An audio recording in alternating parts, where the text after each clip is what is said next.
महाराष्ट्र के अमरावती जिले से एक ऐसी खबर सामने आई है जिसने आधुनिक समाज और डिजिटल सुरक्षा के दावों की धज्जियां उड़ा दी हैं।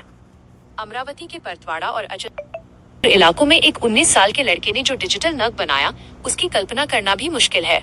अयान अहमद नाम के इस अपराधी ने करीब 180 लड़कियों को अपने जाल में फंसाया और उनके 350 से भी ज्यादा अश्लील वीडियो बनाए।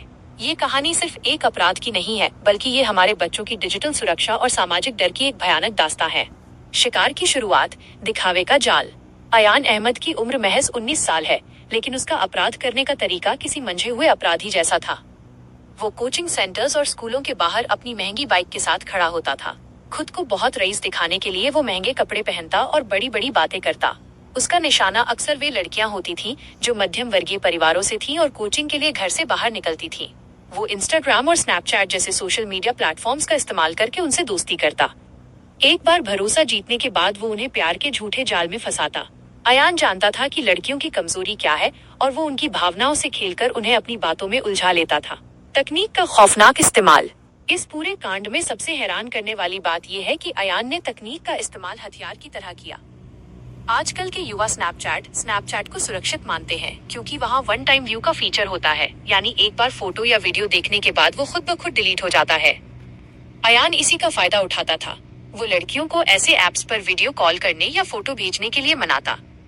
लड़कियों को लगता कि वे सुरक्षित हैं और उनके वीडियो गायब हो जाएंगे, लेकिन अयान शातिर दिमाग का था।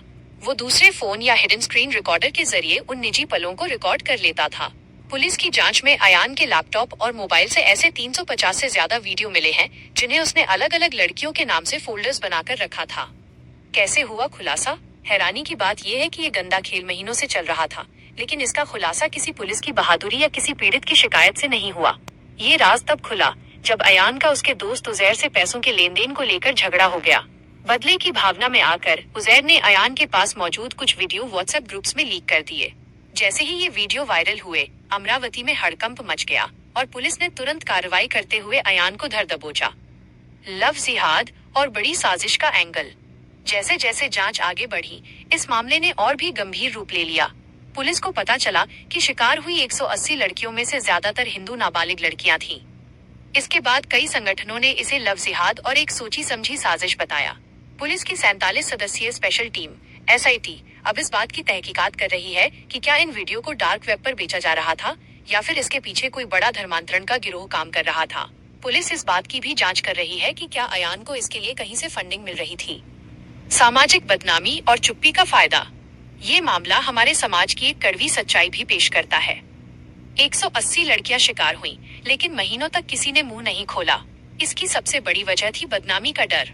अयान हर लड़की को धमकी देता था कि अगर उसने किसी को बताया तो वो वीडियो उसके माता पिता को भेज देगा या सोशल मीडिया पर डाल देगा। हमारे समाज में इज्जत की परिभाषा इतनी संकुचित है कि लड़कियां अपराधी से लड़ने के बजाय चुपचाप जुल्म सहना बेहतर समझती हैं। अयान अहमद इसी डर की फसल काट रहा था। बुलडोजर कार्रवाई और न्याय की मांग। मामले की गंभीरता को देखते हुए प्रशासन ने आरोपी अयान अहमद के घर पर बुलडोजर चला दिया है। हालांकि सवाल ये उठता है कि क्या घर तोड़ देने से उन लड़कियों को न्याय मिल गया?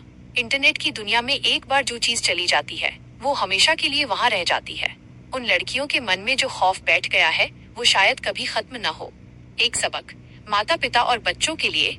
अमरावती का ये केस हर माता पिता के लिए एक खतरे की घंटी है। आज हम बच्चों के हाथ में तकनीक तो दे रहे हैं, लेकिन उन्हें उसके खतरों से लड़ना नहीं सिखा रहे। 1. संवाद की कमी। अगर लड़कियां अपने माता पिता से खुलकर बात कर पाती तो शायद अयान उन्हें ब्लैकमेल नहीं कर पाता। 2. स्मार्टफोन पर नजर। बच्चों की ऑनलाइन एक्टिविटी और उनकी दोस्ती पर नजर रखना अब जरूरत बन गया है। 3. डिजिटल साक्षरता। बच्चों को ये समझाना जरूरी है कि इंटरनेट पर डिलीट बटन का मतलब ये नहीं है कि चीजें सच में मिट गई हैं।